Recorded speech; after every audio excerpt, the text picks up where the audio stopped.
보통 종교 지도자가 타락하면 그 사람, 개인의 문제라고 생각하잖아요. 그렇죠. 보통은 그렇게 보죠. 그런데 만약 그 타락의 진짜 책임이 그를 맹목적으로 따르는 신도들한테 있다라고 한다면 어떠세요? 상당히 도발적인 질문이네요. 네.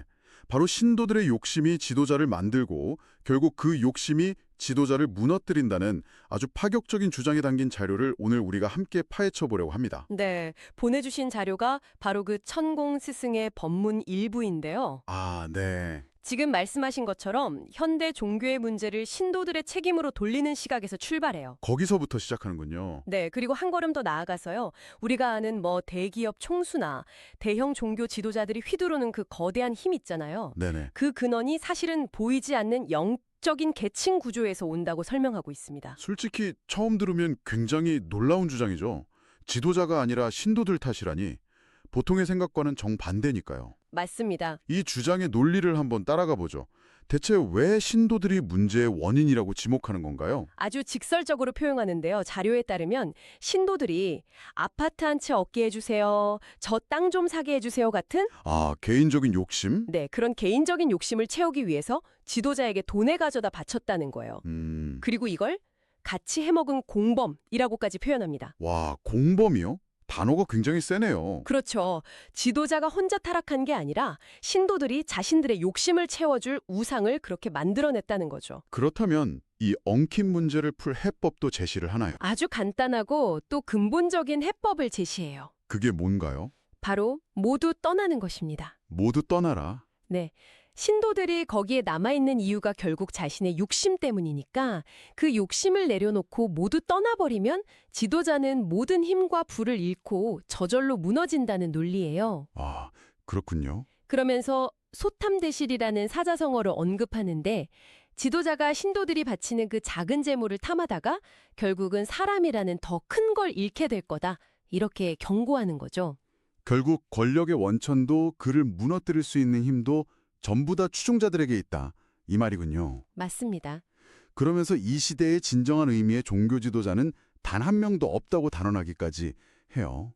네, 우리가 지도자라고 부르는 사람들이 사실은 지도자가 아니라는 거죠. 바로 그 지점에서 아주 중요한 질문이 생기네요.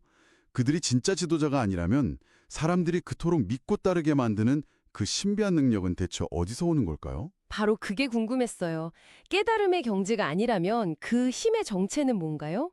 뭐 우리가 흔히 말하는 초능력 같은 건가요? 네, 그렇죠. 자료는 초능력보다 더 구체적인 개념을 제시합니다. 그건 스스로 연마한 내공이 아니라 외부에서 들어온 힘. 외부의 힘요? 네, 즉 신기, 신통이 들어와서 생긴 신통이나 도술에 가깝다고 설명해요. 신기, 신통. 비유하자면 스스로 코딩해서 만든 프로그램이 아니라 외부 스토어에서 다운로드한 앱 같은 거죠. 아, 다운로드한 앱이라니 비유가 확 와닿네요. 그럼 그 앱을 제공하는 개발자는 누군가요?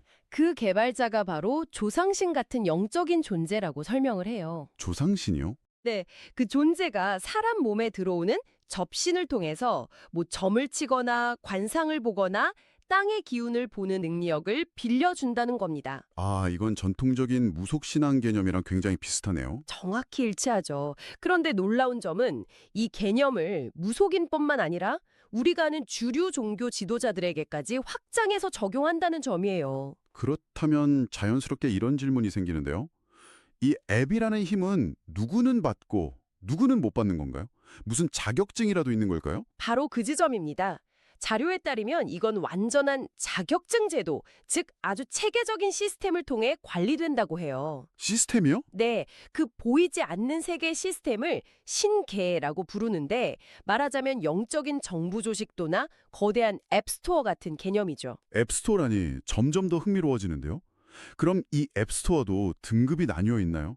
뭐 무료 앱, 유료 앱, 전문가용 앱 이런 식으로요? 하하, 정확한 비유입니다. 자료는 이 신계를 크게 세 단계로 나눠서 설명해요. 세 단계요? 가장 아랫 단계인 하단부는 마을무당, 즉 단골내가 쓰는 힘과 관련이 있어요. 아, 단골네. 이들은 조상신이나 산신 같은 비교적 낮은 등급의 신들에게서 힘을 빌려와서 마을의 소소한 기륭하복을 볼받다고 합니다. 조선시대로 치면 한 마을의 안녕을 책임지는 수준의 힘이죠. 동네 문제를 해결해주는 마을 전용 앱 같은 거군요. 그럼 중간 단계는 어떤가요? 중단부는 마을보다 더 큰 단위, 예를 들어 시나 도 전체에 영향을 미칠 수 있는 힘을 말해요. 아, 스케일이 더 커지네요. 네, 조선시대의 사대부 같은 지역사회 리더들이 여기에 해당한다고 봐요. 이들은 조상신보다 더 높은 중견급 신들과 연결되어서 훨씬 더 큰 규모의 일을 처리할 수 있는 능력을 부여받는다는 거죠. 자, 그럼 가장 중요한 최상위 단계가 남았네요. 이 전문가용 프리미엄 앱은 대체 누가 쓰는 겁니까? 잠시만요. 이 부분이 정말 핵심입니다. 네. 자료는 바로 이 최상위 단계, 즉 상단부의 힘을 우리가 아는 대기업 총수들, 그리고 조용기 목사, 문선명 총재, 김수환 추기경 같은. 잠깐만요. 지금 재벌 총수랑 대형교회 목사님을 같이 언급하신 건가요? 네, 거대 종교 조직의 창시자들이 사용했다고 지목합니다. 그 세속적인 성공과 영적인 힘이 사실은 동전의 양면이라는 거잖아요. 바로 그겁니다. 이 세계관의 가장 독특한 지점이죠. 이들은 조상신 수준이 아닌 신계 최상층에 있는 대신들의 힘, 즉 원력을 직접 다운로드해서 그 거대한 조직을 이끌 수 있었다는 거예요. 원력? 네, 이 원력은 그냥 힘과는 차원이 달라요. 자료의 비유를 들자면 마을 무당이 쓰는 힘이 동네 우물에서 물을 한 두레박 깃는 수준이라면 네. 대기업 총수나 거대 종교 지도자가 쓰는 원력은 거대한 댐의 수문을 통째로 열어버리는 것과 같다는 거죠. 와, 스케일 자체가 다르네요. 그렇죠. 이 강력한 원력에 이끌려서 수많은 사람들이 모이게 되는데 그 신도들 역시 각자 연결된 신줄이 있기 때문에 자연스럽게 그 지도자에게 끌린다고 설명해요. 그러니까 거대한 조직의 리더는 최상위 신의 직속 제자 같은 거고 그를 따르는 수많은 사람들도 각자의 영적 라인을 가진 제자들이라는 거군요. 네, 그런 거대한 피라미드 구조인 셈이죠. 정말 어마어마한 시스템인데 대체 무엇을 위해 존재하는 거죠? 목적이 있을 거 아니에요? 네, 그리고 그 목적지가 바로 대한민국이라는 점에서 이야기는 또 한 번 크게 전환됩니다. 대한민국이요? 자료는 이 모든 신통력과 원력이 오직 대한민국의 성장기라는 특정 프로젝트를 위해 주어진 것이었다고 주장해요. 대한민국의 성장기를 위한 프로젝트요? 네, 대한민국이라는 국호 자체가 국민 전체를 성장시키기 위한 특별한 사명을 띠고 만들어졌다는 겁니다. 그게 구체적으로 어떤 내용인가요? 역사상 최초로 신분이나 성별에 관계없이 모든 국민이 지식을 갖추는 시대를 여는 것. 모든 국민이요? 네, 양반, 상민, 남자, 여자 구분 없이 누구나 동등하게 배우고 똑똑해지는 나라를 만드는 게 목표였다는 거죠. 그리고 그 목표를 달성하기 위해 아주 강력한 정신교육이 전국적으로 시행되었다고 말합니다. 강력한 정신교육이요? 혹시? 네, 아마 짐작하시는 그것일 겁니다. 자료는 이런 구절들을 인용해요. 우리는 민족 중흥의 역사적 사명을 띠고 이 땅에 태어났다. 아, 그리고 인류 공용에 이바지해야 한다. 아니, 잠시만요. 지금 말씀하신 그 문구들, 그거 정말 국민교육 헌장이잖아요. 맞습니다. 저 어릴 때 교실에서 이거 못 외우면 선생님한테 손바닥 맞고 그랬던 기억이 생생한데 자료는 그게 사실 영적 훈련이었다고 주장하는 건가요? 바로 그겁니다. 그 암기와 주입식 교육이 단순히 지식을 전달하는 차원을 넘어서 한국인들을 하늘의 자손, 즉 천손으로 키워내기 위한 일종의 영적 각인 작업이었다고 해석하는 거죠. 와, 이런 훈련을 통해 성장한 천손들이 앞으로 인류 전체에 공헌하고 존경받는 존재가 되도록 만드는 거대한 계획의 일부였다는 주장입니다. 국민교육 헌장을 그렇게 해석할 수도 있군요. 정말 상상도 못했네요. 그럼 그 훈련의 최종 목표는 뭐였나요? 천손이 되어서 뭘 하라는 거죠? 궁극적으로는 각 분야에서 인류를 이끌 성모와 성자를 만들어내는 것이었다고 말해요. 성모와 성자요? 네, 여기에서 성모는 불교의 보살과 같은 개념이라고 구체적으로 설명합니다. 관세음보살이나 지장보살처럼요. 특정 분야의 능력을 하늘로부터 부여받아서 세상을 널리 이롭게 하는 존재들, 그런 존재들을 키워내는 것이 대한민국의 시대적 사명이었다는 겁니다. 그렇군요. 정리해보자면 대기업이나 대형 종교를 이끌었던 그 엄청난 원력은 개인의 영달을 위한 게 아니라 그렇죠. 대한민국 국민 전체를 천손으로 성장시키는 시대적 프로젝트를 위해 신계에서 잠시 빌려준 에너지였다. 이런 논리가 성립되네요. 정확합니다. 그리고 바로 이 지정에서 현재의 문제로 다시 이야기가 돌아옵니다. 아, 이제 모든 조각이 맞춰지는 느낌인데요. 그럼 지금은 상황이 달라졌다는 거군요. 혹시 그 앱스토어 문 닫았나요? 그렇게 비유할 수 있겠네요.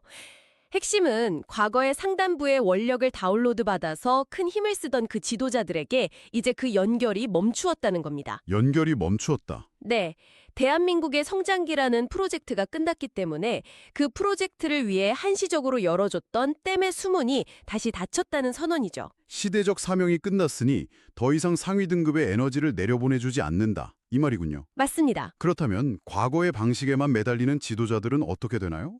에너지원은 끊겼는데 말이죠. 그래서 타락할 수밖에 없다는 결론에 이르는 겁니다. 아, 힘의 원천은 사라졌는데 과거의 영광과 습관, 그리고 그들이 만들어 놓은 시스템은 그대로 남아있으니 문제가 생길 수밖에 없다는 거죠. 그렇군요. 결국 우리가 맨 처음 이야기했던 종교계의 문제, 그 원인은 신도들의 욕심과 더불어서 바로 이 영적 시스템의 단절이라는 두 가지 요인이 맞물려 돌아가고 있다는 게 이 자료의 최종적인 진단입니다. 정말 거대한 서사네요. 정리해보죠. 오늘 우리는 종교 지도자의 타락 원인이 신도들의 욕심이라는 파격적인 주장으로 시작해서 그들이 쓰던 힘이 사실은 신계라는 영적 앱스토어에서 다운로드한 것이라는 독특한 세계관을 살펴봤습니다. 그리고 그 시스템의 최상위 에너지는 대기업 총수나 거대 종교 지도자들이 대한민국 국민을 천손으로 키우는 국가적 프로젝트를 위해 잠시 빌려 쓴 것이었고요. 네, 심지어 우리가 외웠던 국민교육 헌장마저 그 영적 훈련의 일환이었다는 놀라운 해석까지 접했죠. 네, 무속신앙, 역사, 현대사회 비판이 아주 독창적인 방식으로 결합된 자료였습니다. 세상을 이해하는 완전히 새로운 틀 하나를 본 것 같은데요. 이 주장을 받아들이고 말고는 뭐 각자의 몫이겠지만 우리가 당연하게 여겼던 권력과 믿음 그리고 시대 정신에 대해 다시 한번 생각하게 만드는 것만은 분명해 보입니다. 그렇죠. 특히 모든 힘에는 주어진 목적과 유효 기간이 있다는 관점은 비단 종교계뿐만 아니라 정치나 경제, 우리 삶의 여러 분야에 적용해 볼 수 있는 아주 흥미로운 생각의 도구가 될 수 있겠습니다. 이 자료는 성장기가 끝났고 과거의 영적 시스템은 이제 멈추었다고 단언합니다. 그렇다면 여기서 당신에게 이런 질문을 던져보고 싶네요. 성장의 시대가 끝난 지금 우리에게 필요한 새로운 리더십은 어떤 모습이어야 할까요?